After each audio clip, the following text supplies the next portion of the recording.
So there's a few announcements I have to talk about. There's a few things going on. One is our quiz. We, as mentioned on the first day, we will try to have basically weekly quizzes. So on the weeks that we have exam, of course, I won't give you a quiz, but other than that, I will try to give you a quiz on the weeks that we don't have exams. This week we don't have an exam, therefore we have a quiz. It will be basically the similar or same as the first quiz that you guys had last week. So it's on MML. It will be available for a 24-hour window starting at 12 a.m. Wednesday. So basically tomorrow early morning, tomorrow is Wednesday, and until 11:59 p.m. Wednesday, which gives you a 24-hour window to get it done. And hopefully the timing works out and everybody's able to do it on Wednesdays, because I want to keep a more of a consistent schedule. And I think 24 hours for a quiz where it should only take you about 45 minutes to get done, I think that's fair. As far as points goes, so the question is how much points is in the quiz. It's percentage based. So even if it's, 10 questions or 10 points or 100 points, it matters how many of them you get correct. So just think in percentages. But it'll be, as far as questions go, it'll be similar to last quiz. Quizzes will be between 3 and 5 questions. So I'll say again, it's 45 minutes. It's 2 attempts that you get. I'm keeping the 2 attempts for now. So everything is basically the same as your first quiz. And hopefully things went smoothly on the first quiz. I didn't have too many questions regarding it. So second quiz, I anticipate to go just as smoothly. Again, late night today, at midnight today until midnight tomorrow is when you have the window for that quiz. Next is the study guide, or the practice exam, or however you want to refer to it. So I'm going to call it the study guide for exam number 1. The study guide for exam number 1 was made available for you, I think sometime yesterday. I opened it up, and we will go over a few points where you can find it. I will actually share my screen and show you, but it is on Canvas, and it must be submitted on Canvas. And I made it due Wednesday, the 23rd. So next week on Wednesday is when you have to submit it, and you have to upload the work, the scanned work. So you'll have to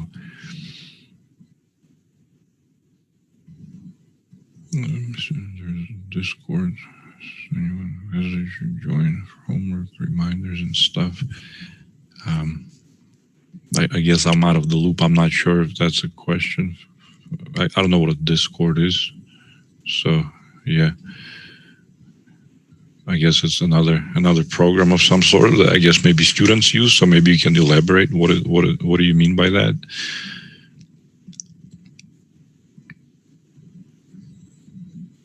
No, nothing. Mateo, let's see. It's like a chat server or something. So it's some sort of a chat server, better version like a forum of Zoom. to talk on. Sure, post a link if you guys, talk to each other, have some group work, and talk and help each other. Then by all means, do so. So. Yeah, maybe I'll see. Well, I think it's for you guys, so I'm not going to see what it is. Anyway, I have enough with Canvas and MML and emails. So, yeah.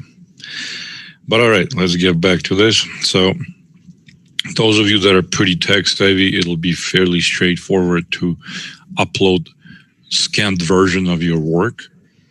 Those of you that are not, you'll have to maybe use your phone, or if you have like an in-home scanner, you'll have to use that. So you'll probably want to practice, meaning that don't wait until the deadline.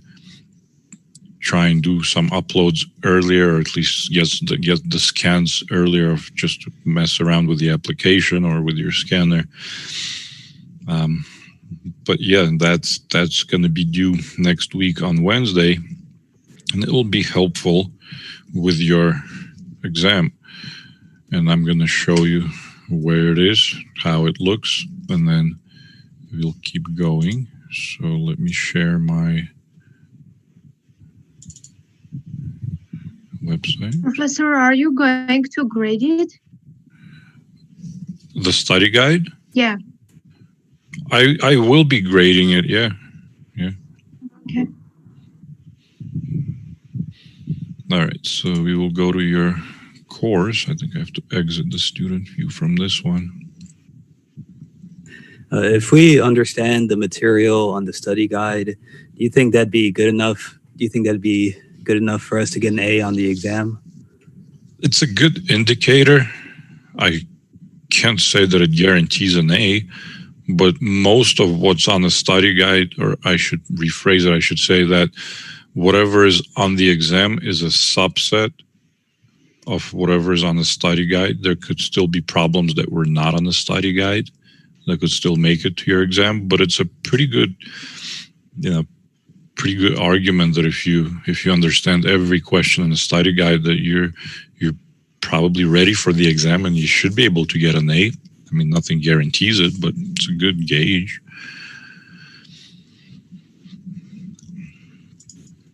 All right, so let's go to student view. That way it reflects more closely what you see. So there's your week 1, we can close that. Week 2, we can close that. So we're in week 3 right now. 3.3 is what we're doing, and then 3.5 is what we're doing today. You'll notice that your exam, which is, I'm going to talk more about your exam after the study guide, but your exam is not going to have 4.1 in there. So I decided to just cut off at chapter 3 for the exam. So if you go to assignments, there you see the attendance, which just you can keep track of if I mark you present or absent, if I do attendance, or when I do attendance. But when you click study guide exam 1, that is the study guide we're talking about. So here's some information. Again, I will go over it with you in hopes that everybody understands it and follows the directions. Due date listed here. Don't wait till the due date to try and submit it, because if you attempt to upload it at 11 o'clock on September 23rd and you have some technical issues, that is on you. I will not be tech support on this. So you have to try to figure out your technical issues beforehand. So that's what I'm saying. Don't leave it. Don't procrastinate. Don't leave it till last minute. So it's a file upload, and where you upload it is here through Canvas by clicking on this link, submit assignment, and then you can upload your files, preferably one file. So we'll talk about that right now. It says, please write out the work on separate pieces of paper. So that means when you open this practice exam, it's a PDF file. You could print it for your own benefit if you like to, but don't print it and write the information on it, because then it's not enough space. Basically, it's not enough space, and I'm not gonna try to decipher the little notes that you put. So separate pieces of paper. When it's graphing problem, graph paper. And I will only be giving credit based on the work leading up to the correct answer. I don't care if you can, because the answers are provided for you. So if you just copy questions and answers, I'm gonna ignore that completely. Not gonna give you any points on that. So you have to actually show work steps, how you go from the question to the correct answer. And it has to be handwritten, not typed. And once you finish the whole thing on paper, then you have to upload it. So again, I'm giving you a couple of options here. If you have an in-home scanner, you can use that. better option is a phone. If you have a smartphone, there is multiple apps available. I was introduced to an app called Genius Scan. I'm sure there's a ton of other ones, but I was using this one, and it's pretty simple, and it does the job, and it's free. But if neither one of those options work, and you have to take pictures of each page and have multiple files on each page for each page, right? So if you have 10 pages, you have to upload 10 files. That's like the last resort, because it makes things more difficult on both ends. Now, this is important. You have to upload your file, preferably a single file with multiple pages, through this link here, through Canvas. If you email me or if you message me the files for whatever reason, I will not give you points for that. I want all of the submissions for this assignment to be in one place. I don't want to go through 120 students and look for, for my emails and look for my messages and look for my Canvas and find where is that submission. So here's where you would submit it by clicking, again, submit, and then upload the file. Preferably it's a single file with multiple pages. Let's just click it to see what it looks like. I think it's about to sign me out. No, it's still here. So there's the practice exam. It's got a bunch of questions. A lot of them are similar to your homework. But again, it does not substitute your homework, because you have to understand the test is going to be similar in its format to the homework and to the quizzes. So you have to be doing homework and quizzes to be familiar with the format, with those questions on MML. But the material is going to be similar to what's on the study guide, just not necessarily the same format. The format is not going to be, just do the problem. It'll be part A, part B, like you've seen on your homework for multiple assignments. But here you have I think it's 35 questions. Yeah, 35 questions ending at 3-5. These are 3-5 questions here. And then you see the answers. So you have the answers here, again, provided for you. So that means just copying the question and copying the answer doesn't do you any good. You have to follow directions, show steps for the problems that require steps. Not every question requires steps. So that's where you can find it. All right, now let me read through some of the questions here that we have. So you guys got some links in there, and Mateo is offering help. So yeah, definitely if you guys have some sort of a group chat going on and you're helping each other, that's great, that's perfect. So there's another scan app that you are being given, so you can use that. I don't really care which one you use. I know some of the newer phones, if you take pictures, it already has like a built-in app that scans, so you can do that. And as we discussed about the study guides, they are extra credit, so they're not mandatory, but there are few advantages for doing the study guide.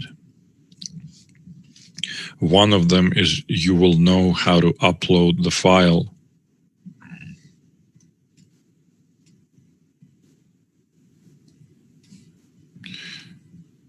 You will know how to scan and upload files by doing it on a study guide where it's not timed. It just has a due date. So if you're ready on Sunday to turn it in, you got a bunch of time to to practice, to scan, to upload.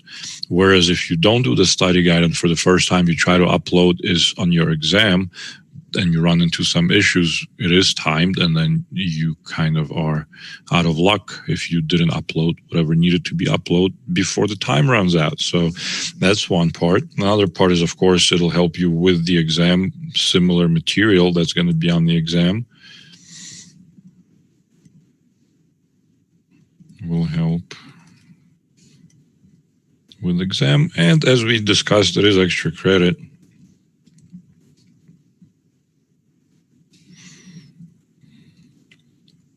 Towards the exam that you're going to be taking. So in this case, the first exam, it's not a whole lot. It's up to 5%. So, less than or equal to 5%. which is still something, but I mean, it's not going to make or break your grade, I guess, in a class.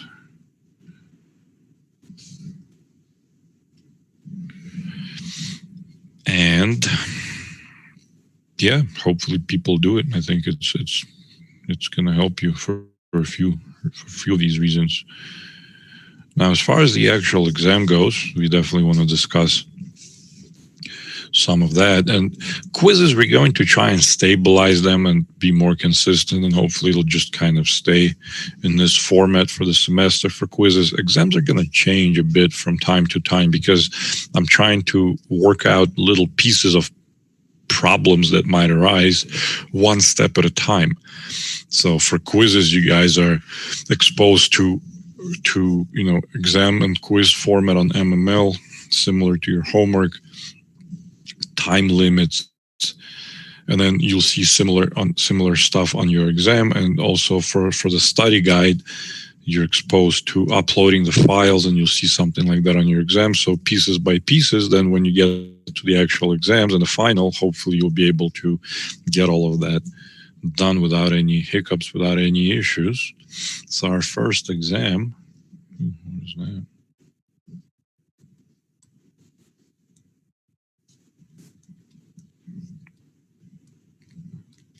It will take place next week. And for now, the first exam, it will be a 24-hour window during which you can take it.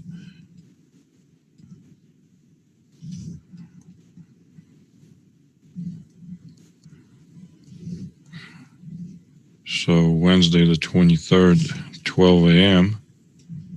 to Wednesday the 23rd, 11:59 p.m. So basically Tuesday late night until Wednesday late night is the window during which you'll have the opportunity to take your exam. The exam is going to have a timer of 3 hours. It's not meant to be a 3-hour exam, but because it's a first exam and you have to maybe get used to inputting the stuff and then uploading the files, I think 3 hours is a fair amount of time. Probably will get cut down as we go in the future, but for now we're just saying 3 hours. And you only have one attempt. So there is no multiple attempts for the exam. And yes, for the first exam, it'll be on your own time. So what I'm hoping to work out in that is the first time you take it, you're going to be not pressed to be on Zoom, to be on video, to be on a specific time frame. You can just pick your own time whenever you feel comfortable and take the exam that way. And hopefully you're a little more relaxed to get used to all these concepts of MML and Canvas and uploads, and it's a lot of things. It's a lot of little things here and there, so it takes time to adjust.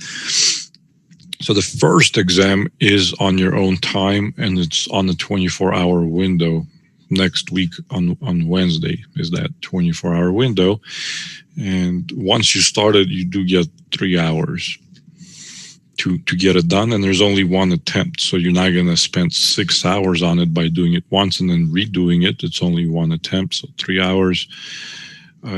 Even though it's one attempt, I will go and I will look through your exams, and it works both ways. It can help you and it can hurt you because you're uploading your work on Canvas. So MML is where you'll find the questions for the exam, and that's where you will submit the answers for the exam. But also you have to upload the files on Canvas showing the work, how you got those answers. So unlike quizzes, in quizzes you simply submit your answers through MML and you're done. So I don't know what you did, what you wrote on your paper. For the exam, you'll have to write out neatly as if you were sitting in the classroom, and then as you would turn in the work in the classroom where you have boxed answers, basically showing me what your final answers are. Similarly, you will sit there at your home, at your desk, write down the questions, the work leading up to the answer. You will box up the answer, which you will then submit into MML, the answers, just like for the quiz, but then you will also upload all the work onto Canvas, similar to or the same way how you would have uploaded your study guide. So that's why I'm saying to practice the uploads, because if you don't do the study guide and you don't practice your uploads or scans, you might run into some issues there. So that's your exam. There'll be 15 to 20 questions on the exam. Some of them will be graphing, so you'll need graph paper as well, because graphs have to be on graph paper so I can read them. What else do I need to mention about the exam? And again, this is only for the first exam. I'm not saying this will remain for all the 4 exams, right? We have a total of 4 exams and the final. So that is correct, but the format will slightly be changing for the future exams. All right, so question. Somebody had a question. Professor, so after submitting the answers, we can't know what kind of points do we have. We need to wait after you review our work. So it's both. On your exam, when you submit your answers, you have to upload your work as well right away, and you will get a score right away, but that score is not necessarily going to be the final version of your score, because sometime during that week I will go and I will compare. I will look at each question and I will look at the answer that you submitted, and I will have the work that you submitted for that question. And it can help you in a way that if you submitted an answer that was either incorrectly formatted or slightly incorrect, but I'm happy with your work, then I might give you full credit or partial credit, depending. Or it can hurt you where if you submitted a correct answer and you got full points, but the work that you're showing me for that question is wrong or is not there, whereas it should be there on your work that you upload, then I can take away partial or full points. So I'm trying to basically recreate as close as we can to an in-class environment where you submit a paper copy of your exam, I grade it, give you partial points. If you submitted just the answer on your exam and there's no work and there needs to be work, then I take away all the points. So that's what we're trying to do, to kind of give a similar version online of what we did in class, for now at least. Other questions? Professor, we need a graph paper for exam. For the exam, you will have to have graph paper handy, yeah. Because if you have a graphing question and you need to show your work and you need to graph something, then I need to see the graph on graph paper. Thank you. Are we going to be able to see what questions we got right or wrong right away? Or no, not right away. After the due date. So when you so let's say somebody takes the exam, midnight Wednesday, when it just opens up, you will not know which questions you got right or wrong until 11:59 on Wednesday evening. After the due date, then you can go into your grades. You will not know even your score right away. You will only see your score after the due date. So then you'll have to go into your grades and look up the score, and you'll be able to see which questions you got right or wrong and what your score is before I go and mess around with it. After I go mess around with all the scores, they'll change. Most of the time they change for the better in your favor. Then I'll tell you in the lecture that, this is, I've already finished doing that.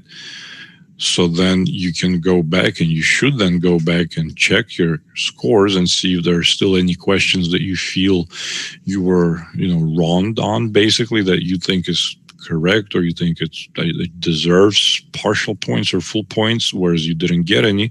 And then you can message me and, we'll discuss that. So I'm trying to be very flexible on those things, and hopefully that process will work out okay this semester as well. Any other clarifications you guys need before we continue with our lesson? On Thursday, I'll remind you of some of these things. All right, then let's go ahead and continue with our lesson.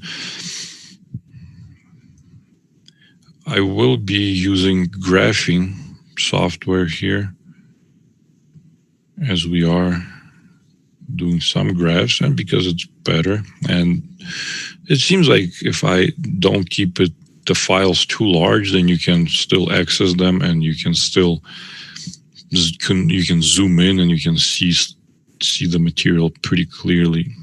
So this is the preferred software for me. All right, let's start with 3.3, quadratic functions.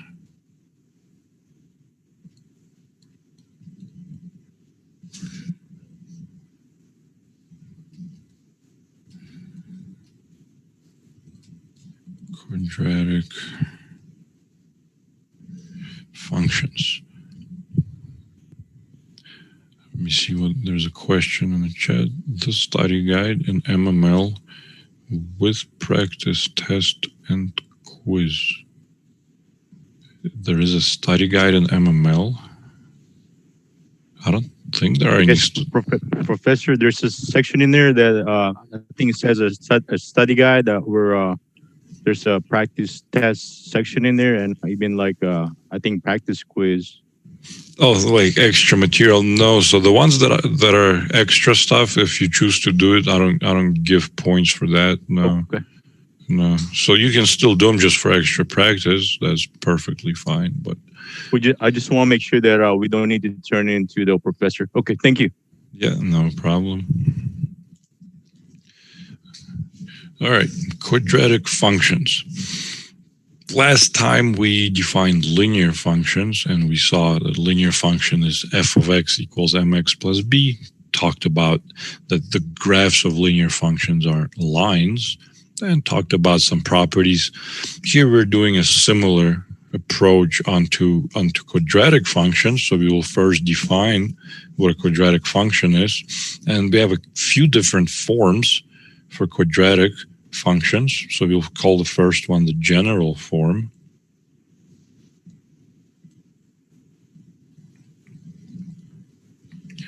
General form is given as f of x equals ax squared plus bx plus c, and this ax squared plus bx plus c should definitely be familiar from algebra, because we do a lot of things with quadratic equations, quadratic inequalities, graphs of parabolas in 125 in algebra classes. So a lot of this should be familiar and will be reviewed for many people, but some things will be new. So a couple of properties that we want to mention here. Graph of a quadratic function is always going to be a parabola.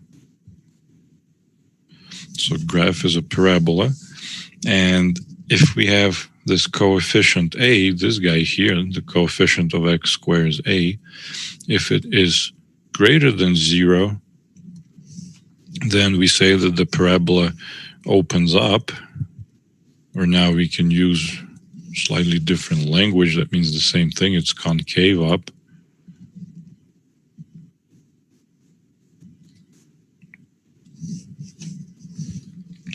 If a is less than 0 or negative, then the parabola opens down, or is said to be concave down. Right, so opens up just means it does something like that. Opens down means it does something like that. that's how our parabolas look. We can also mention that the domain for a quadratic function is all real numbers. You can plug in any value. The function is defined for any value of x. Range depends on the values of a, b, and c, so we're not going to mention anything about the range, but the range is not all real numbers for parabola. We can also mention that the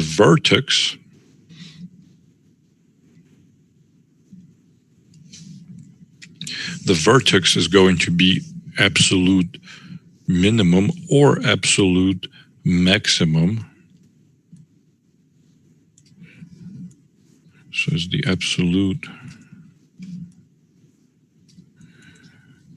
maximum if the parabola, so here you just kind of have to think, right? If the parabola opens up, then the vertex is down here, it's the lowest point. So here it's the smallest point, the minimum. If the parabola opens down, then here's the vertex, it's the highest point, it's the maximum. So it depends on the concavity of your parabola. Vertex is the absolute maximum if your parabola is concave down, and it's the absolute minimum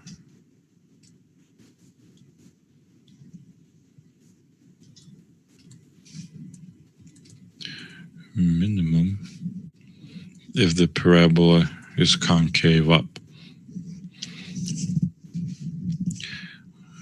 Let's see if I'm missing anything here.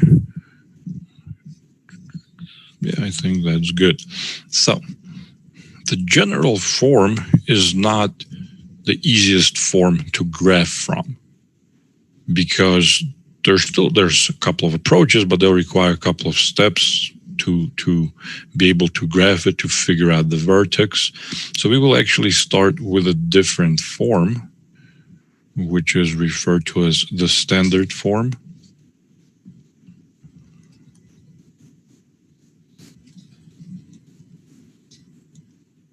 Or sometimes the vertex form, because it's easy to read off the information from it. And the vertex form, or the standard form, is if you were to take the general form and complete the square, you would get something like this: a times x minus h squared plus k. So this is the standard form of a quadratic function. And from it, it's much easier to be able to see the vertex. The vertex would simply be hk. And now we can kind of tell why, because if the parent function being x squared has a vertex at 0, 0, these two transformations tell us to go h units to the right, so it'll become h for the x-coordinate, and k units up, so the y-coordinate will become k. Also, we have something called the axis of symmetry.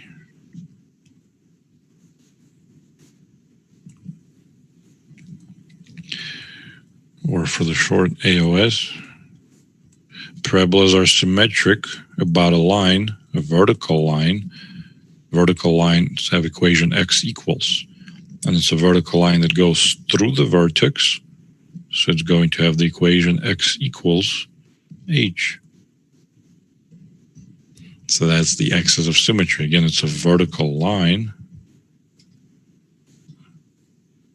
Hence, it doesn't just, you can't just say h. It cannot just be h. It has to be an equation of a line. So x equals h. So we got the axis of symmetry.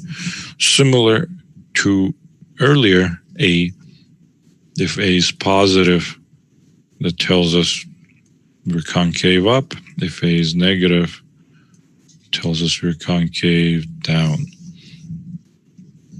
So we will start with examples where the function given to us is already in the standard form and we have to graph it. Those are the easier ones. And we'll have to state the vertex, axis of symmetry, some other stuff perhaps. And then we'll consider the more difficult ones when we look at the general form. So let's start with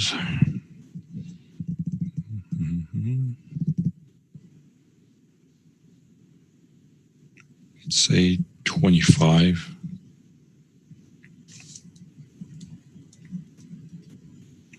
Got a few parts to it. Part A, we have to state the vertex. And these are on page 153, if you guys are following along in the book. We're on page 153 on these. So state the vertex, state the axis of symmetry for part A. For part B, it's asking us whether it's concave up or down. And for part C, we have to graph. And when we graph, we need at least 3 points. If you want more, you can have more, but at least 3 for a parabola. A line is 2, a parabola should be at least 3. So the number, the actual equation for 25 is f of x is defined to be negative 2 times x minus 3 squared plus 5. We've already graphed these guys using transformations. So if we needed to, we can graph it using transformations by saying that this is moved to the right and then 3 points, and then it's reflected about the x-axis and stretched out by 2, and then everything goes up by 5. So we know how to graph it as a function, as a parent function using transformations. But here we want to be more specific and say this is a quadratic function. It gets its own sort of approach through vertex, through axis of symmetry. Because this is already in standard form, part A is just reading off the equation. What would be my vertex here?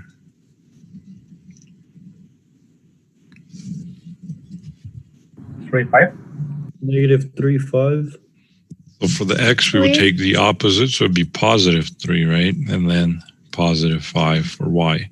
So 3, 5, that's what this negative h going to h means, that we take the opposite, as we did before, right? When we were doing horizontal shift, we would do the opposite, so it's similar with that regard. Axis of symmetry in this case is again vertical line, so that means x equals, and it goes through the vertex, so x equals 3 is good, yeah? That would be my part A. Part B, concavity, is it up or down? Concave down, yeah. Concave down, the reason being is this guy, the negative 2, that's my A. That determines the concavity. If it's negative, less than 0 means negative, means concave down. The last part here is to graph. So again, some questions will require more than just vertex and axis of symmetry. And here, that's all we were asked to do, so that's what we gave them. But we still will need a couple more points. Because again, we want at least 3, but let's mark what we have. We have our vertex at 3, 5. We have our axis of symmetry being a vertical line through this point. We need more points. When we need more points, we plug things in to our function. Now, you could plug in any x value and find their corresponding function value or the y value, but to be convenient points, we want to stay near the vertex. So if the vertex has an x value of 3, we want to stay close to x value of 3. Doesn't have to be exactly 2 and 4. Sometimes it'll make sense to plug some slightly different values. If you have fractions, maybe even numbers so that you get even numbers. But in this case, there aren't any fractions, so plugging in x equals 4 would be perfectly fine. And we want to find the function value at 4. So f of 4, negative 2. 4 minus 3 squared plus 5. It's negative 2 times 1 squared. Negative 2 plus 5. 3. So when x is 4, the function value, which remember, function value is the y value at a given input. So when x was 4, we got a corresponding y value of 3. Plot that point. 4 3's down here. Symmetry. We have symmetry here. Axis of symmetry is this red line that I marked. So there's got to be a point across the line of symmetry. So we have 3 points already. We found one, we reflected it to get the other, and the vertex, of course. So that's really already enough, since the question didn't ask us for anything else. And on your homework, you will see that it'll be enough as well. We were not asked to find intercepts in this case.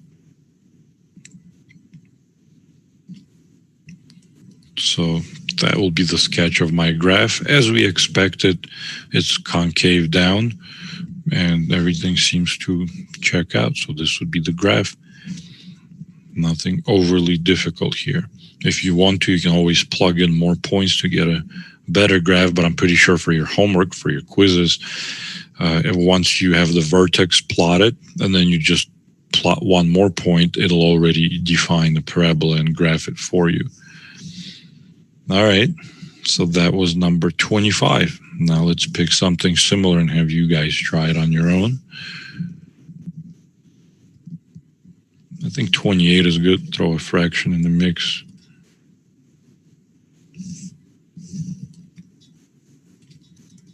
F of x equals 1/2 x plus 1 squared minus 3. Same directions. Parts A, B, and C, so go ahead and take about 5 minutes and get this one done, and then we'll go over it.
All right, let's go over it.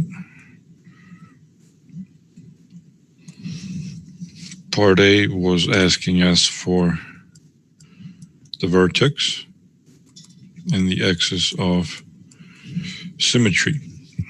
The vertex would be -1, -3, and the axis of symmetry would be x equals -1. Part B, concave up or down. This one would be concave up because the coefficient is positive. Next, the graph. So for the graph here, the only difference from our first example is perhaps picking a point which gives you a slightly more convenient integer value. So let's see what I mean by that. Plot your vertex at -1, -3, that would be down here. Axis of symmetry, vertical line through it. And then we still need a couple more points, but it's enough to find one and reflect it. So if I choose something pretty close and conveniently 0, let's see what happens here. So if I choose x to be 0, I'm going to get f of 0, plug it in, 0 plus 1 squared minus 3. Nothing wrong with that, right? -1, 1 squared minus 3, 1/2 times 1 is still 1/2, and minus 3 would give us -2.5. So there's nothing wrong with having a fraction. You can still plot it, reflect it, everything is fine. But if for whatever reason you prefer to be a little more exact, then maybe do one more point and pick a x value so that you don't get a fraction. But let's plot this one anyway. So -2.5 would be right around here. We're estimating. So the reflection of it would be right around here. But if I pick another x value, let's say I pick x equals 1, then that should give me an integer, whole number rather, or an integer actually, yeah, still be negative. So f of 1, that would give me 1/2, 1 plus 1 minus 3, so it's 1/2 times 2 squared, so I get an even result. And when I multiply it by 1/2, that will give me an integer as opposed to a fraction. So that's 2 minus 3, -1. So I see that when x is 1, corresponding y is at -1. Here, when x was 0, the corresponding y was at -2.5.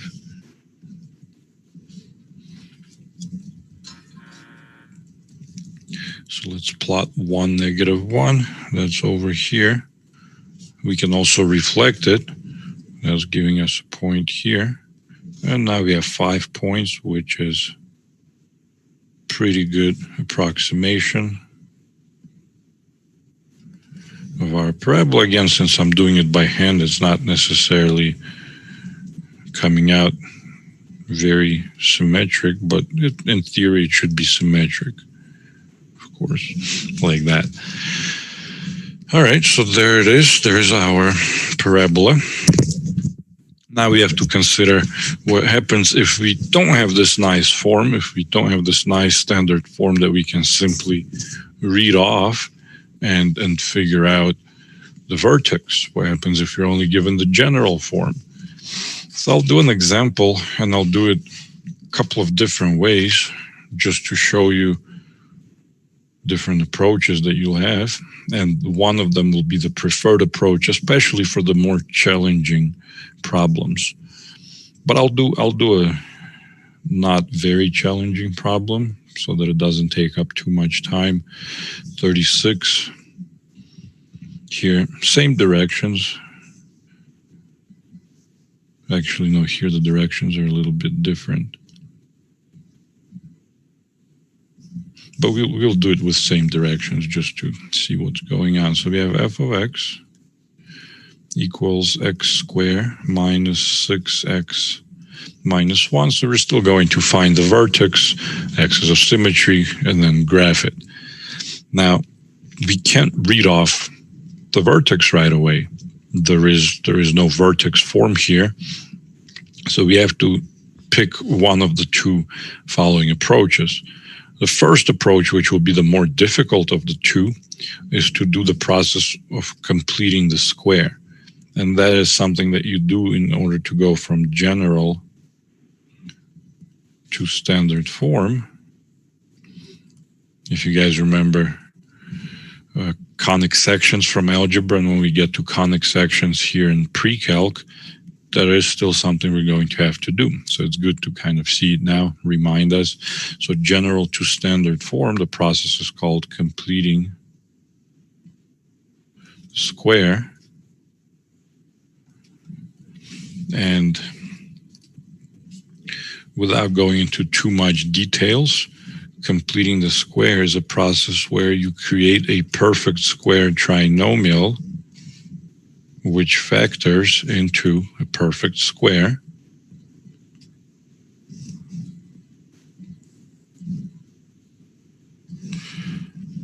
But the relationship has to be that this constant term is half of b squared. So that's the relationship for completing the square. If you have that relationship, then you have a perfect square trinomial, which factors nicely into a perfect square, specifically x plus b over 2. So if you've forgotten about this, that's not too bad. We're not doing it now. We're going to see it later, but we're not required to do it now, but we'll still see how it would work. So we would start, this will be method 1. I will say harder. It's the harder of the two. We will start with our function, and we will make it into the standard form by completing the square. So to do that, the constant that we currently have doesn't do us any good. It doesn't follow the format that we need. So we're going to add our own constant. In algebra, we would add the same constant on the other side. Here, since the other side is just the name of the function, we don't want to mess with it. So we're going to subtract the same constant, because plus c minus c, I can cancel them out and say it's 0. So it doesn't change the original function. And then I have minus 1, which was the original constant. I'm not touching it. I'm keeping it there. So the formula tells me that this constant c has to follow the format b over 2 squared. B in this case is -6. -6 over 2 is -3. -3 squared is 9. So my constant that I want is 9. So I have plus 9, but then I have the leftover minus 9, and I have the leftover minus 1. But these three terms are now special. They're perfect square trinomial, so if I were to factor them... It's -3 squared. Say that again.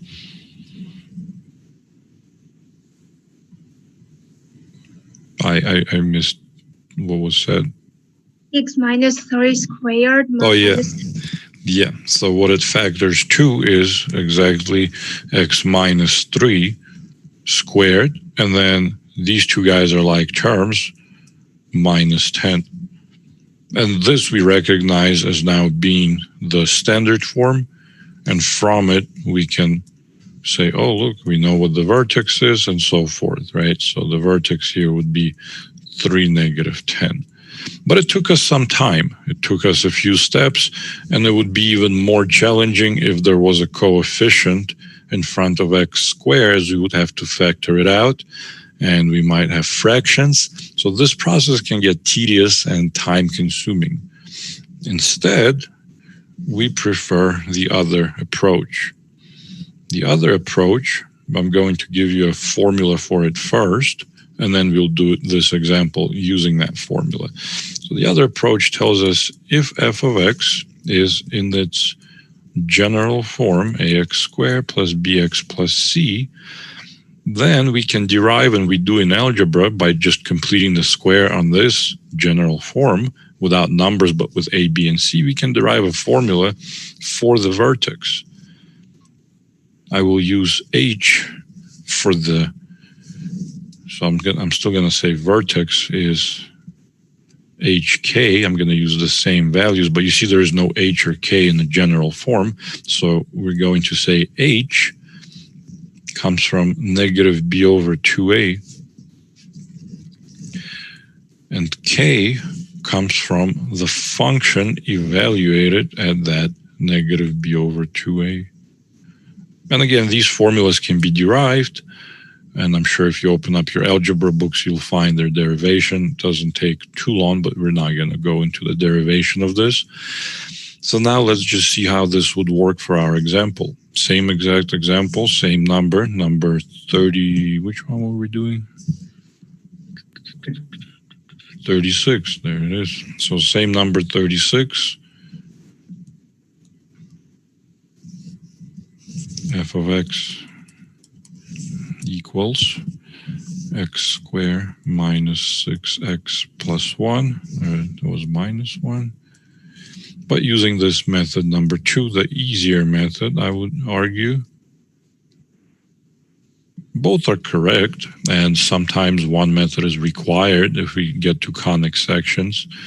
So the easier method here is to use the formula which tells us that the x value, which I'm going to refer to as h, can be found by doing negative b over 2a.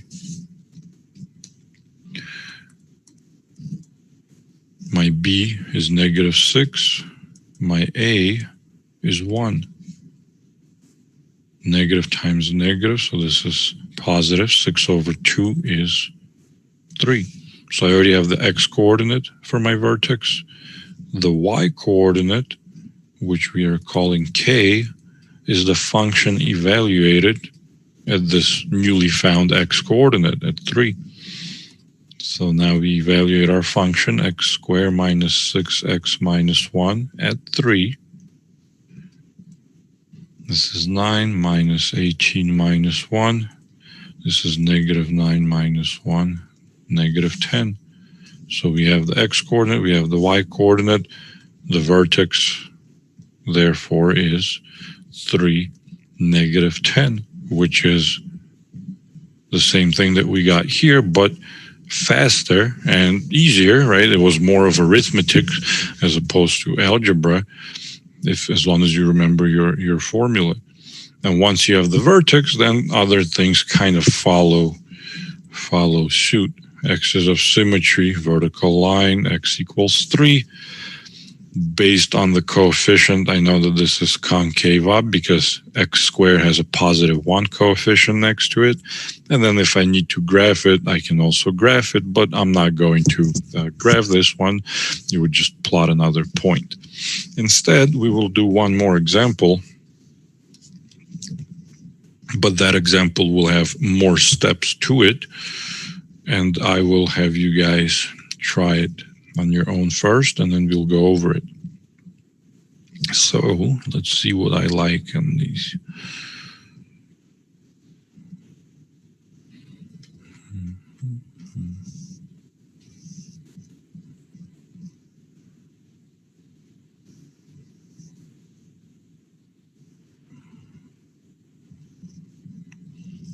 All right, we'll pick something not too difficult. So 48.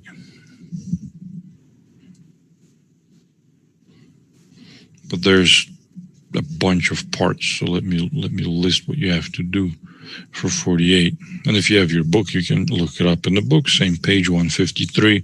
For part A, we'll need vertex, x's of symmetry, and concave, upper concave. I hope that's the word, concavity. Probably is. For part B, intercepts, x and y Y-Intercept. So you guys will have to remember what that means and how to find those.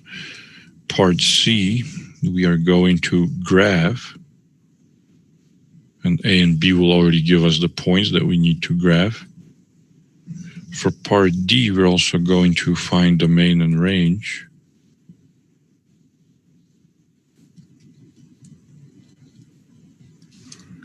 For part E, it is asking us when is it increasing, when is the function increasing on which interval, and on which interval is it decreasing. Parabola cannot be constant. Parabola is always increasing or decreasing on any given interval. And part F, which will kind of launch us into our next lesson, is asking us to figure out where f of x is greater than 0, and I'll tweak it a little bit, and where f of x is less than or equal to 0.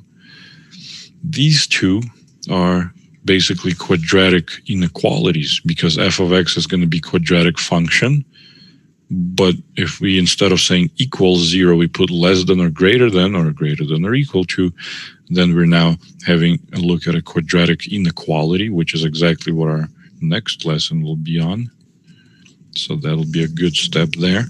And f of x for 48 is x squared minus 2x minus 3. And we will give you guys probably 10 minutes. This one is a lengthy one. So 10 minutes to try and get as far as you can. There's quite a few parts to it, so go ahead and give it a try.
Okay, guys, 10 minutes are up. We will look at this one now.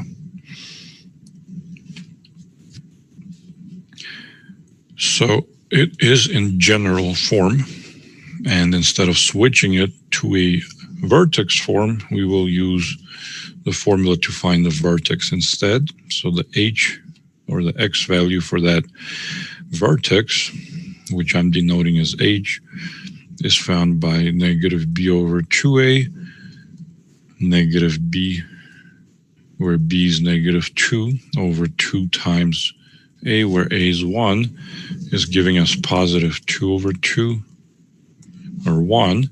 And then the y value is going to be denoted with k, found f evaluated at 1. So that's 1 squared minus 2 times 1 minus 3. 1 minus 2 minus 3, that is negative 4. Now we have our vertex.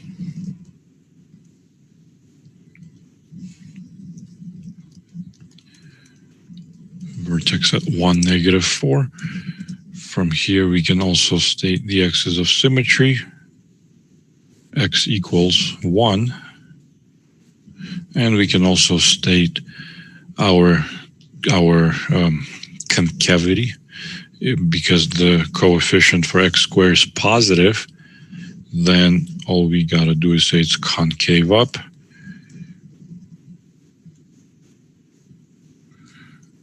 And that is part A.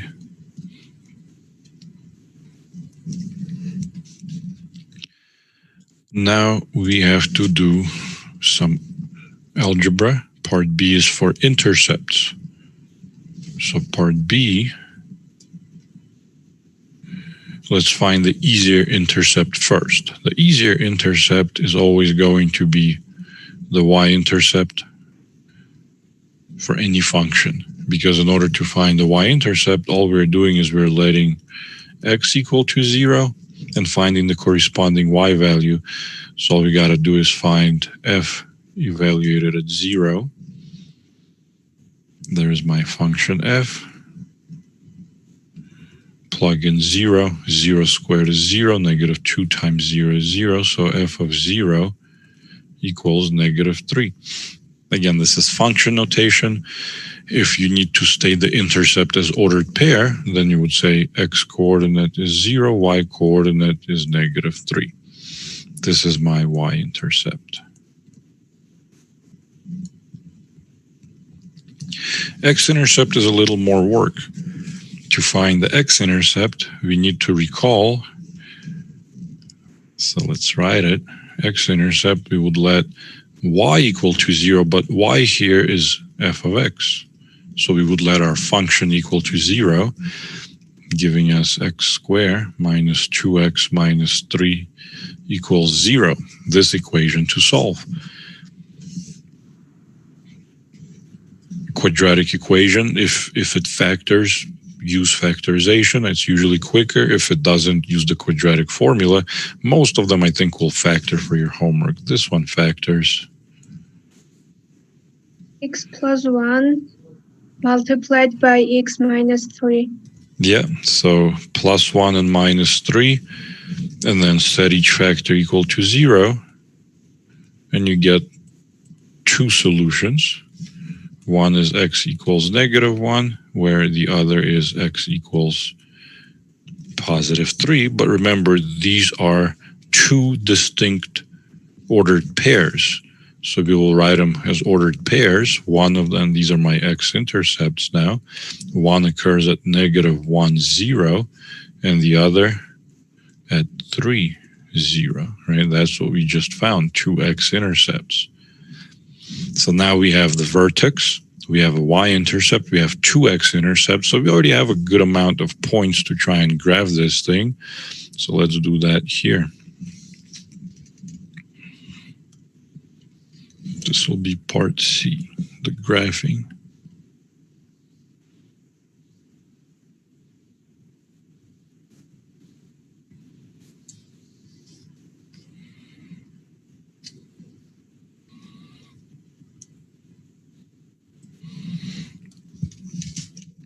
We won't need any extra points. We'll just plot what we have. Vertex at 1, -4.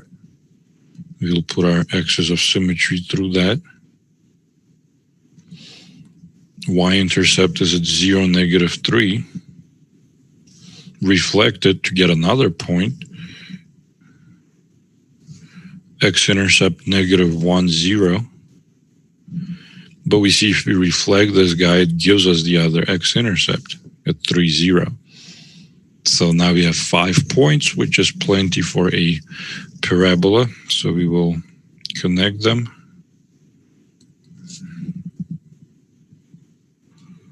Try and make it nice and smooth, symmetric curve. And these were the points that we used. So that's part C, but we have to keep going. Part D, find the domain and find the range. Domain of any quadratic function, or domain of every quadratic function, is always going to be all real numbers.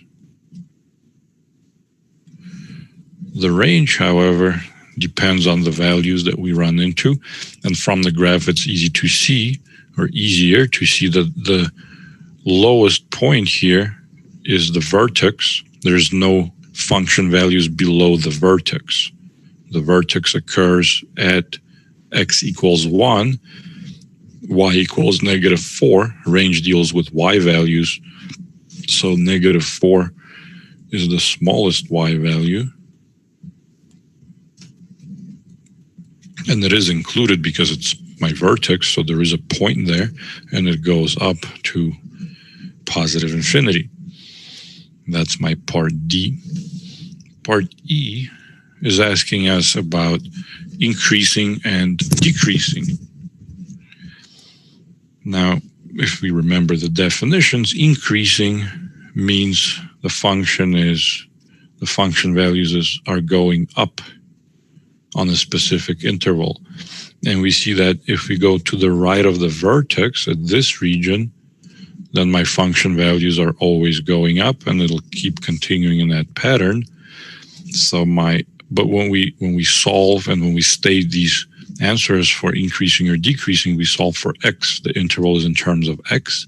So that occurs at the x value of the vertex, which is 1. We don't include it because we don't include the boundary point for increasing, decreasing, and we keep going to infinity. That's where the function is increasing. The function is decreasing in the other side, basically, so from -infinity until 1.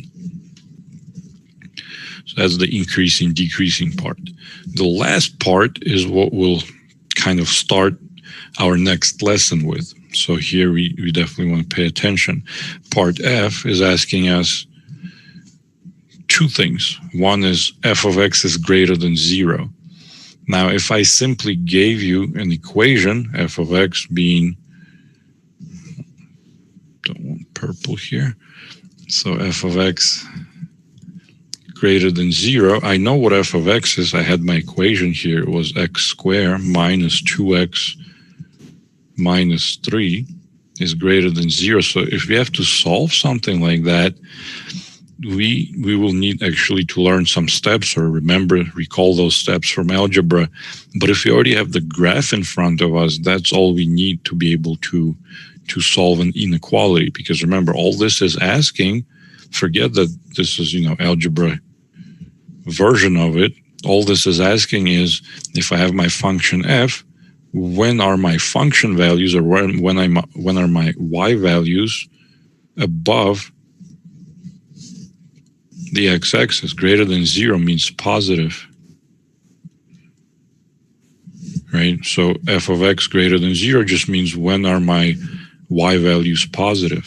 My y values are positive over on this side and this side. That's when they're positive. But when we give our answer in terms of x notation, right? So we want to divide this into a couple of intervals. And as we go to the left and to the right on those intervals, that's when the function values will remain positive. So that's exactly what we're going to write down as our solution. We're going to say, well, when x values are from negative infinity until they reach the first x-intercept at -1, and then the second x-intercept is at 3, and all the way to positive infinity, on those intervals, the y values are positive. And we do not include the boundary points because this says strictly greater than 0. That's the inequality symbol here. So that's how we would solve this quadratic inequality. That's all it is. It's a quadratic inequality. And if you have a graph, then we already know how to solve it. Whereas the second part is asking us, when is f of x less than or equal to 0? So that was the solution here. F of x is less than or equal to 0 basically means when are my y values negative. And my y values are negative in this piece of the function, but again, we describe it through x interval. So we have to describe this interval for x's. I don't know why it became a circle. It should be an arrow. This interval, including the boundary points, because of the less than or equal to symbol here. So that would just be the interval between -1 and 3, including those values. What we will do in our next lesson is we will not graph the full two-dimensional version of a parabola, but instead we will do just a one-dimensional version. Like in this case, we would have done the following. We would have done x-axis.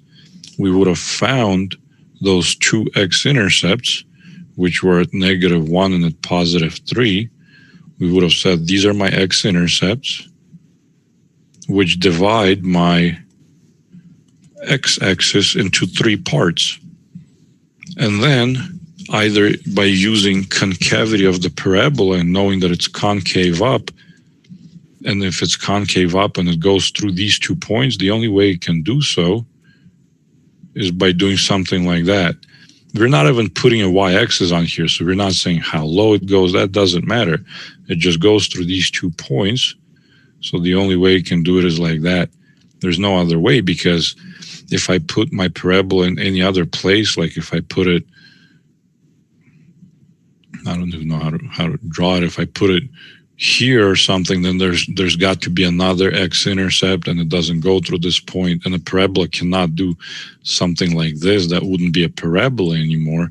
So there's only one option, which is something like that.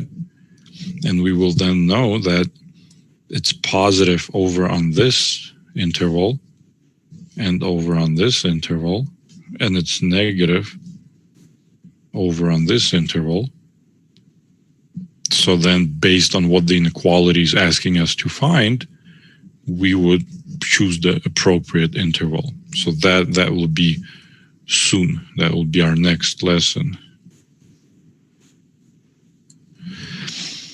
But before I give you guys a break and we move to the next lesson, I'll just do one more example from this lesson, and then we'll do a short break and move forward. So this is number 70.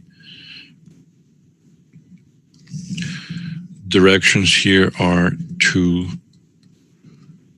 find the absolute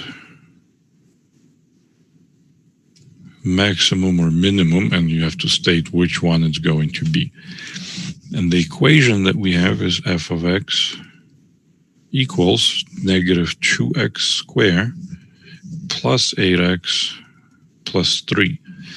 Now, we could go through the whole process and graph this whole thing and be able to find the maximum or the minimum, but we're going to do it without graphing it, just by understanding that because this is a -2, I know that this is a concave down parabola. So I don't even have set of x's here. I just know it's concave down.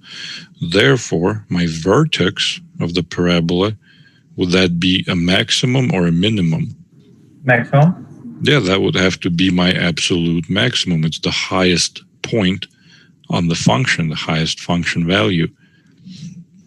So I know that whatever it is I'm going to find is going to be a maximum which occurs at the vertex. So this problem is simply finding the vertex, and because this is a general form, I know that the x value for the vertex is negative b over 2a.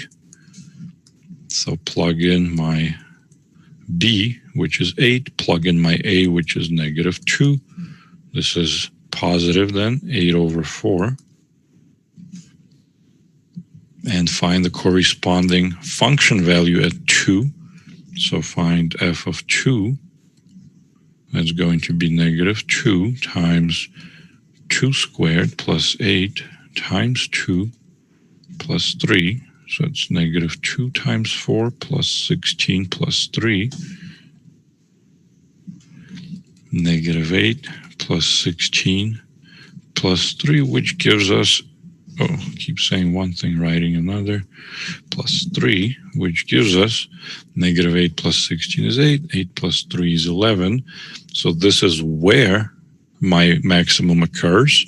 This is what my maximum is. That's the language that we use. This is where it occurs. This is what it is. Where it occurs, and this is what it is. But I think in your homework, you will just have to state that this, you'll have to select that this is an absolute and a local as well, absolute maximum in this case, not a minimum, absolute maximum, and it occurs at 211. So I think that's how you will have to state your answers there. All right, so that would be our 3-3. 3-4 will be a shorter lesson. So I'll give you guys about let's do 15-minute break. So it's 8:25 until 8:40. We're going to take a break.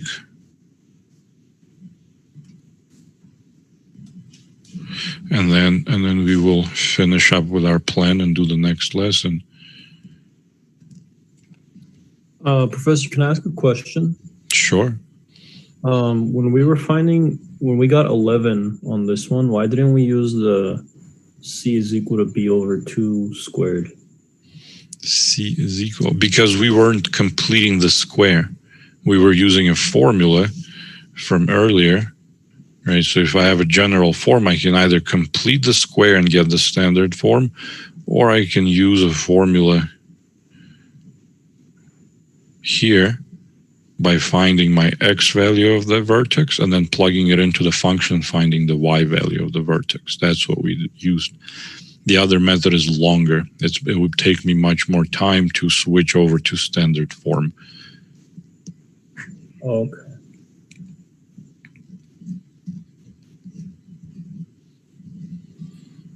So that c equals b over 2 squared formula only applies to standard form?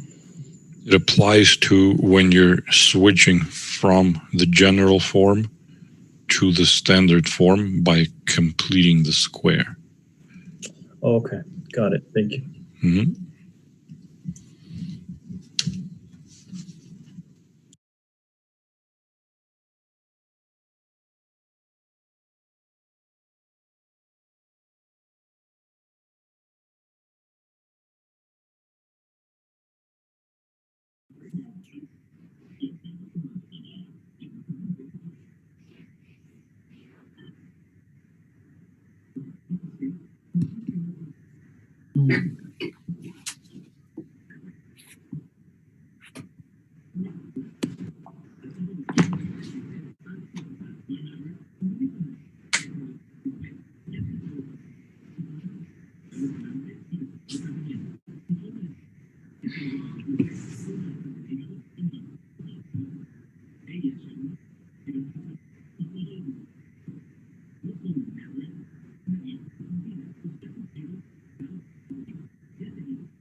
¿Para clases?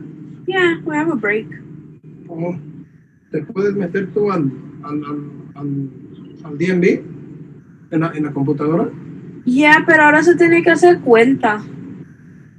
Antes no se tenía que hacer, pero hace poco vi yo y se tiene que hacer cuenta para entrar. ¿Qué hay que hacer? No más poner un email y tu password. Es como haciendo una cuenta. Oh, pero tú no puedes mandar ahí una foto en la computadora, ¿sí? ¿No? ¿De qué? ¿De qué o qué? Del papel de las placas. Oh, no, así no lo van a agarrar. Porque es póliza de ellos, no es que uno no lo pueda hacer, pero si ellos no lo agarran así, no puedo. No sirve de nada. Porque ellos usualmente te hacen que vayas ahí a hacer esas cosas, pero como por todo eso. Pero casi las pólizas de ellos no han cambiado por eso, solo han cerrado y no han estado activos por todo el tiempo. Pero que nunca han aceptado así fotos para cosas así.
There's no, this just got 50. Yeah, exactly.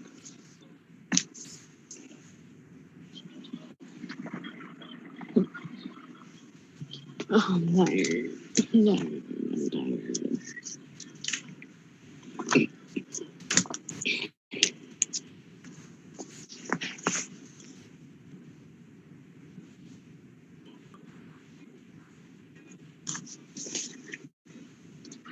Three point four of those? Shit.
Alrighty, guys.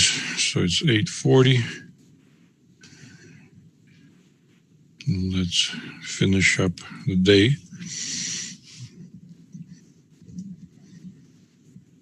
And I'm going to start a new page on this. Hopefully it saves a little clearer and nicer that way.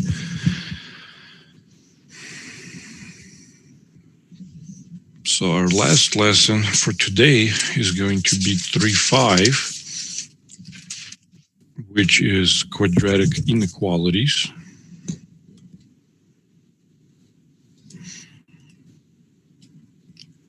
Quadratic inequalities. Now, what we actually did in the previous example on the last part, not the last example, but the previous one on the last part where we had a graph and then we solved f of x is less than or equal to 0, f of x is greater than 0. That is exactly solving a quadratic inequality. So it's going to be a few-step process, and so we don't have to graph the whole thing. We will figure out a more of an algebraic approach to it. So the first step is going to be to write your inequality, or sometimes you'll have to rewrite it, I guess, in the form where all the terms go on one side, and then you have whatever it may be your inequality symbol, for example, greater than or equal to, and you get 0 on the other side. So this here will be your f of x. So you'll have to rewrite your inequality, and then the right-hand side will be 0. And the reason why it's easier to compare to 0 is because if I ask you to compare to some number or some expression as opposed to 0, like if you have f of x being compared to g of x, you'd have to find the value of f, you would have to find the value of g at that given x, and then compare them. Whereas if you're simply comparing to 0, then you don't even need to know the actual value of f of x, you just need to know the sign. Because if f of x is going to be positive, we know that positive is always greater than 0, right? If it's negative, we know negative is less than 0. So we can do a comparison to 0 in a much quicker, easier way. And we don't have to go through as many calculations. So that's the advantage of this first step. Step 2 is you'll have to find those x-intercepts, the boundary points on your interval. And we do so by solving an equation. So I'll call this find boundary points.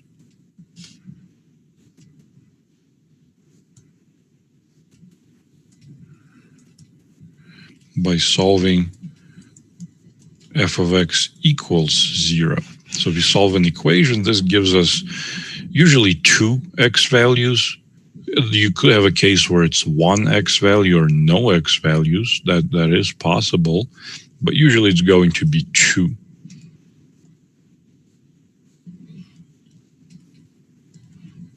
So I'll say usually you get 2 x values. And once you have those x values, you can then create what's referred to as the sign analysis chart. So create a sign analysis chart. And a sign analysis chart is you doing a number line, and on that number line, marking those 2 x values, which will usually be the case. I'll call them x sub 1 and x sub 2, understanding that they subdivide your region into 3 portions, and then either using concavity and figuring out where it's positive or negative, or plugging in points, you'll have to figure out and say, for example, at this region it's negative, at this region it's positive, at this region it's negative, or something along that line. So again, it's not going to stay like that for every problem. It'll depend, but you'll have to figure out where the function values are positive and where they're negative. And again, it's much easier to do so because you're comparing to 0. So you don't even need to know if, if for example, you're doing negative 3/2 times negative 7/5. Because you're comparing it to 0, you know that this is negative times a negative. And we know that that's positive. We don't care what the value is because we are simply saying, well, if it's positive, it's greater than 0. If it's negative, it's less than 0. So that's the advantage of that first step, right? So again, because we will be comparing to 0, it'll make for easier calculations. And once you have the sign analysis in place, then you have to answer your question. So step 4, if your original inequality was greater than or equal to 0, then you want to pick the positive interval. If your original inequality was less than or equal to 0, then you would pick the negative interval. And you always want to state your interval, your solution in interval notation.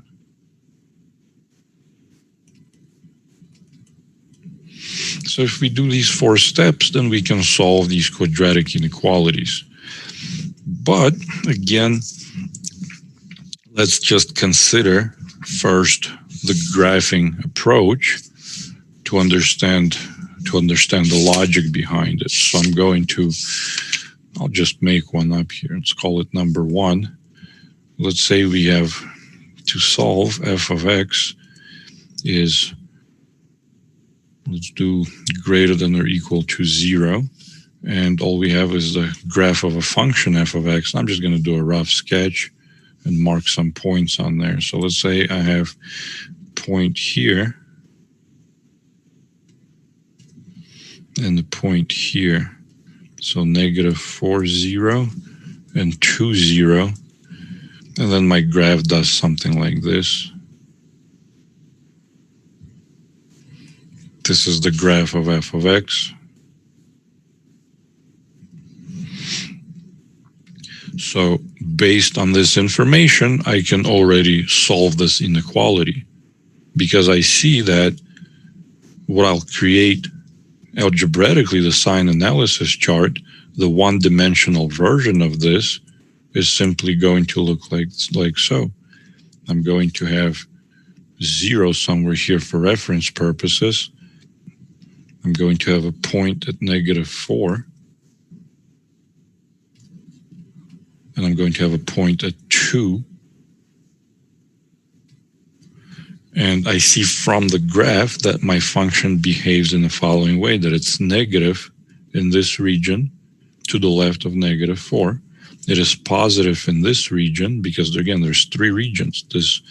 These 2 values subdivide me into 3 regions.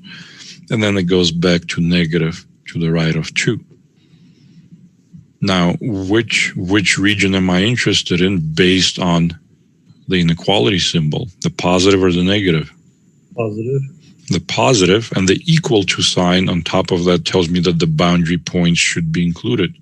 So my final answer would be an interval between -4 and +2 with the boundary points included, and that would be it.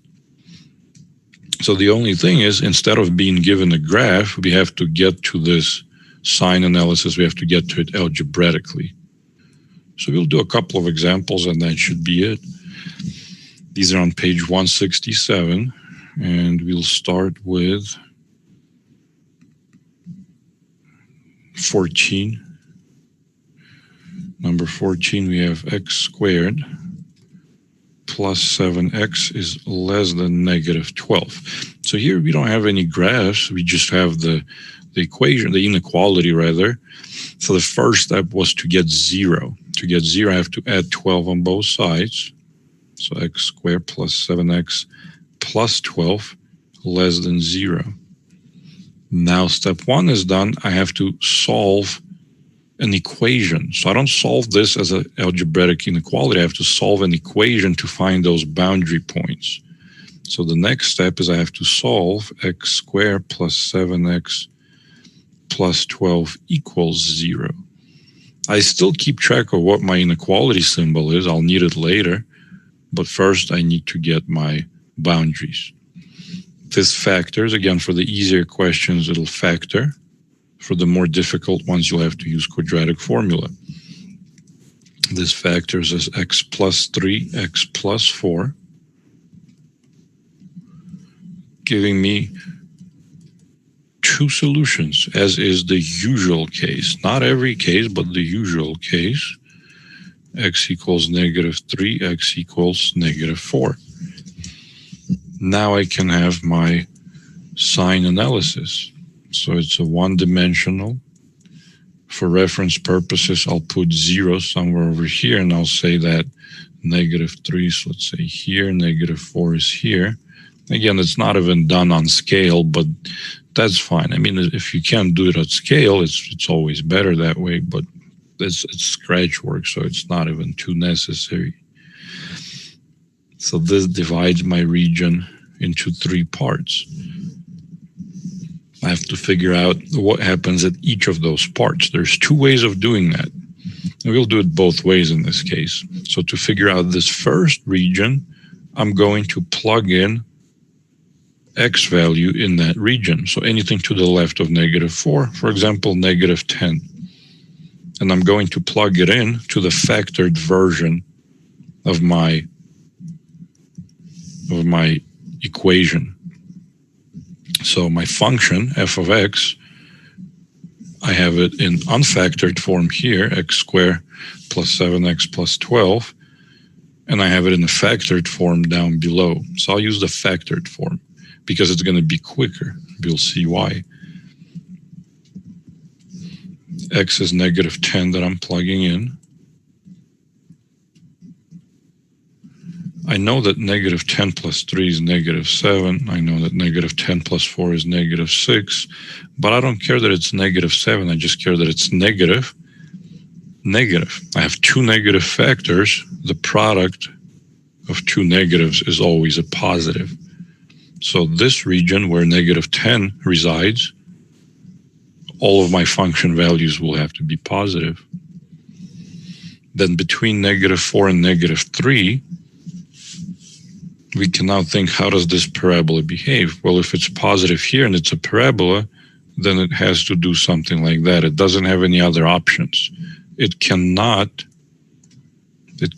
do something like this and then, do something like that. That's not a parabola anymore. When we get to polynomials, then we'll have to consider more varieties of what our function can do. But parabolas are pretty limited.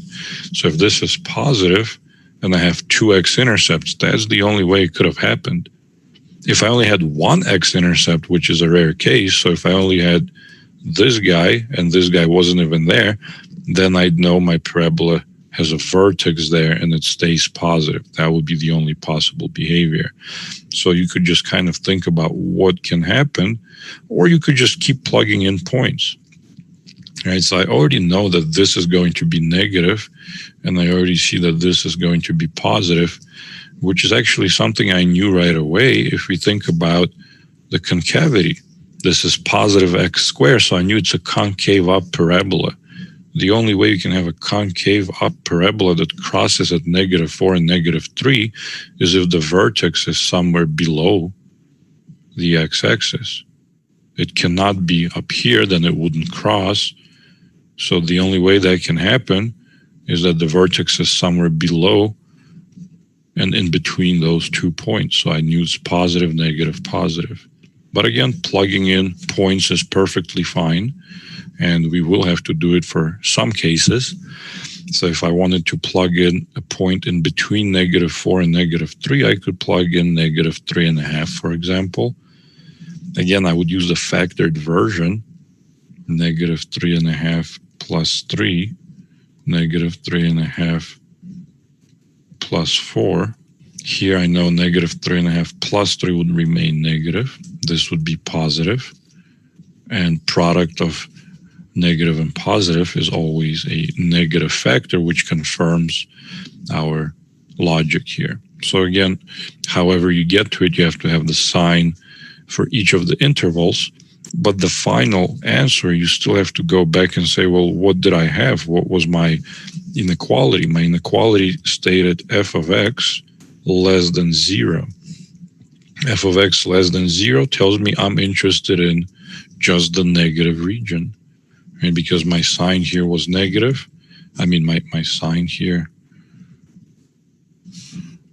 was less than 0.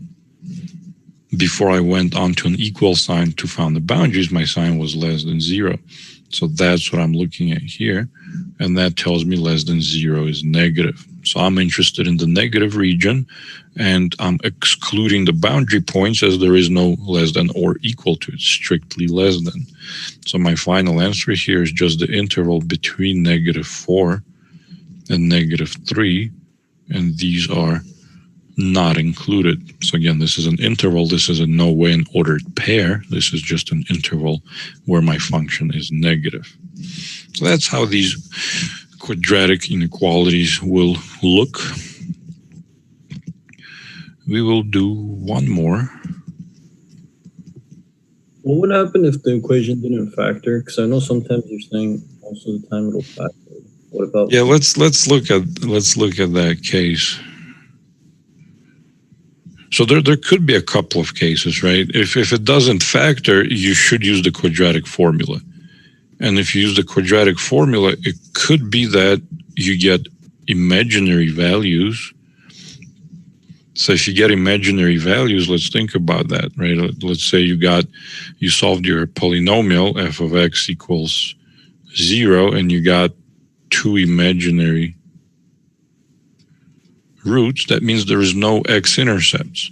So then you have to think, well, if there is no x-intercepts, if my function is concave up, the only way it can be without any x-intercepts if I'm already above the x-axis, right? But if my function is concave down, the only way that can happen is if I'm already below the x-axis. So then it would depend. So let's do an example. I mean, this isn't going to take too long. So let's do an example like that. I think 18 is going to be similar. So for 18, we have x squared plus 2x plus 4 is greater than 0. So in this case, it's already solved for 0 on one side, and it doesn't factor. When I try to solve this, there is no factors of 4 with a sum of 2. So I'd have to use a quadratic formula. Quadratic formula to remind us negative b squared. Not negative b squared, negative b plus minus the square root of b squared minus 4ac. All that is divided by 2a, right? That would be a quadratic formula. So we would have to plug in our values here. We would get negative b plus minus square root b squared minus 4ac 2a. My b is 2, so that goes here and here. My a is 1, and my c is 4. Plug in your values. Get negative 2 plus minus square root of 4 minus 16 over 2. Negative 2 plus minus the square root of negative 12. As soon as we see that our what's called the discriminant is negative, or you could find the discriminant first if you choose to. I usually just kind of do the whole thing. But if you are used to using the discriminant, you may use that, of course. But from here, we don't have to simplify it any further. As soon as we see that our discriminant, or whatever is inside the radical of your quadratic formula, that's what we call the discriminant, is negative, this tells me I have complex roots. Well, let's not call them roots. We haven't defined that word yet. Let's call them complex solutions. Right? We know that the solutions that we're getting out of this are 2 complex numbers, which means that they're nowhere on the real axis. So what I have here, now let's think about the two-dimensional graph. Is this a concave up or concave down parabola? Up. It's a concave up parabola, and I'm not even going to have a y-axis. I'm just going to consider the x-axis here. It's a concave up parabola. If it's concave up, can it be here somewhere? If it's concave up? Well, the answer is, well, let's think about it. Can the vertex be below the x-axis and the parabola is concave up, but it doesn't have, so complex solutions mean there's no x-intercepts. There's no x-intercepts. So if this is below, it would have x-intercepts, which it doesn't. Can't have that. So that's not the case. The only way this case can occur if you have a concave up and we have no x-intercepts is if the vertex is already above the x-axis. That's the only way that can occur.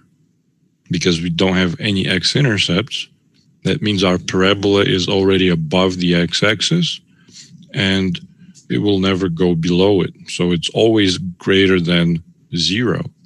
So for our equation, which asks us when is our, so the equation basically that we have to solve is when is f of x greater than 0, right? That's what this is. When is f of x greater than 0? Because we're always above the x-axis, it means that we're always positive. For all real numbers, we're always positive. And that's what we have to find here. When are we positive? Greater than means positive. So this tells me we're always positive. The solution would be negative infinity to infinity in this case. Because we had complex solutions. Again, it'll take you a little bit of time to think about it and make sense of it on your own. But the only way to have no x-intercepts and to be concave up is if you're already above the x-axis. And if the question here had a less than instead of a greater than, then we would say there's no solution. So if the question was when is f of x less than 0, well, we would say never, no solution. But our question said greater than 0, so the solution is all real numbers. So I'll say if that was the case. So whenever there is no solution, there is no x-intercept? No, that would not be a correct statement. The correct statement would be whenever there is no x-intercept, the solution is either all real numbers or no solution. That would be correct, but you still have to look at concavity and you still have to look at the symbol, the inequality symbol. So it's not enough information to just say, you know, there is no x-intercept, so the conclusion is so and so. There are other factors in play. The other factors are the concavity of your parabola and also what is the question asking us? Is it asking us to find the region where we're greater than or the region where we're less than? So all those things play a role in determining whether it's no solution or all real numbers.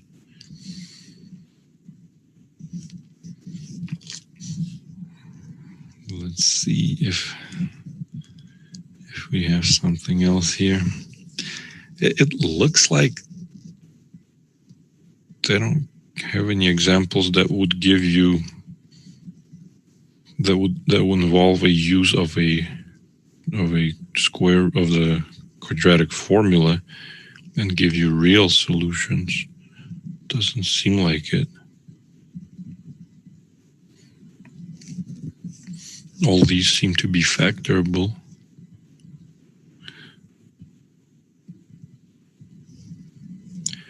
Well, let's try 22. Maybe that's the hardest one and maybe that one won't factor.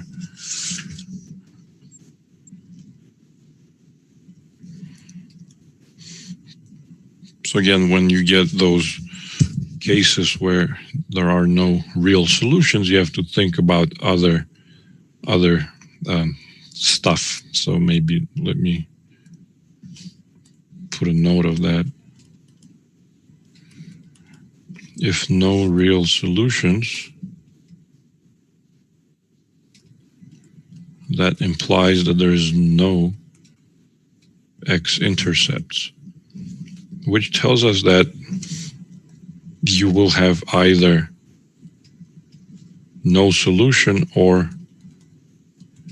all real numbers for your final answer. But to know which one it is, you still have to consider the other cases, because you could have, you could have a case where it's concave down and it's below the x-axis, right? But if the equation, if the inequality is asking you when is f of x greater than 0, well, it's never going to be greater than 0 in this case. So if it's greater than 0, then it would be no solution. But if the inequality is asking you when is f of x less than 0, or less than or equal to 0 even, wouldn't matter, well, it's always negative, so that would be all real numbers. So it depends on a few things. Make sure you guys don't just assume that it's, one or the other based on that there's no real solution. You have to see other things, other factors that play into it. 22. I haven't even looked at this one, so I'm not sure how it's going to play out. If it factors or not, if it's a special case or not, can't quite tell right away. What I can tell is that this is a quadratic inequality, and I have to get 0 on one side. So I'm going to first distribute the 2. 4x squared minus 6x. I'm going to add 9. So now I have the following form. I have f of x greater than 0. That's the inequality I'm trying to solve here, where this is my f of x. Can't quite tell if it'll factor. Let's see, 36, factors of 36 positive with a sum of negative 6. That's not going to factor. Yes, I don't think this one factors. I don't know if it'll give us a special case or not, but let's go ahead and apply the quadratic formula to it to find the solutions. Negative b plus minus the square root of b squared minus 4ac over 2a. So again, I'm doing the whole thing, but you could just check with the discriminant to figure out if you even need to keep going, but I'll just plug in the whole thing. So in our case, b is negative 6, a is 4, c is 9. So yeah, this one looks to be a special case. Oh well, we'll finish it anyway. Because if I simplify, it'll be 6 plus minus square root of 36 minus whatever is 4 times 4 times 9, 36 times 9. I'm too lazy to do it by, 16 times 9. 144 over 8. But again, I see that inside my radical, I'm going to have a negative value. Whatever that value is, for the purposes of this question, doesn't really matter. I already know that this is complex.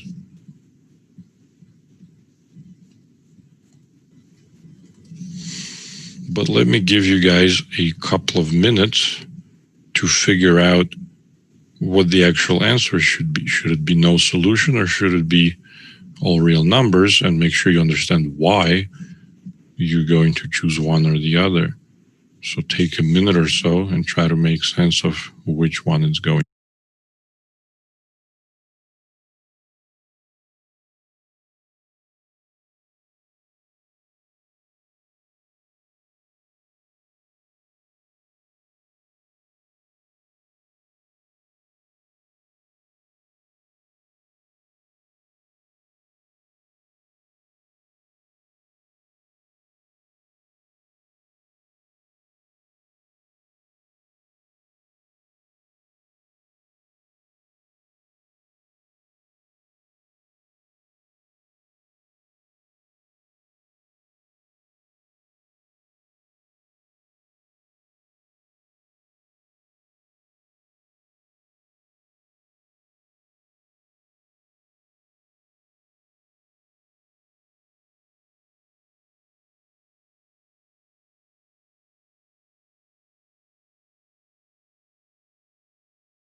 So this is actually pretty close to our previous case because this is a concave up. Positive 4 here tells me it's concave up. And if it doesn't have any x-intercepts, the only way it can be concave up is if the vertex is already above the x-axis. So the whole thing is already above the x-axis, so it's positive everywhere. And the question is asking me, when is it positive? So it's positive everywhere. My solution is all real numbers, yeah. Now, you could, I mean, theoretically, it doesn't seem like you do in this book, but you could theoretically get two values from here that are real numbers. They're not going to be rational, perhaps. They could be irrational, and then it'll make for more tedious calculations, but the general process would be the same. You would still create a sign analysis chart. You would think about how your function behaves or plug in points and then conclude with your interval. So if we do run into something like that in your homework, you can let me know, but it seems that they're giving you nice values. The ones that I'm looking at, the ones that are obvious, they're all factorable. You don't have to use the quadratic formula, and the ones that are not factorable seem to result in these special cases. All right, so that should be enough. The other examples from graphing, we've already seen those, so there's nothing new there. Yeah, so I'm gonna call it in. I'm not gonna do a roll call today. I'll do one on Thursday just to confirm who's still in the class, because I already did a drop roster and got rid of people that weren't attending, it looks like. So this time, if you guys have questions, let me know, ask away. If not, you're free to go, and I'll be talking to you on Thursday. Thank you for the lesson, Professor. Thank you, guys. So anything that you need me to clarify? Would we have like these complex solution type questions on the exam? Because I know you said it's not going to be in the homework. But No. If I always look at how, the difficulty of the questions on the book, and since I take the questions from the same pool for your quizzes and for your exams, there wouldn't be something that that's not in the book. thank you. Excuse me, Professor, what Yeah. section is the quiz on tomorrow again? 3.1 to 5? Or week 2 stuff?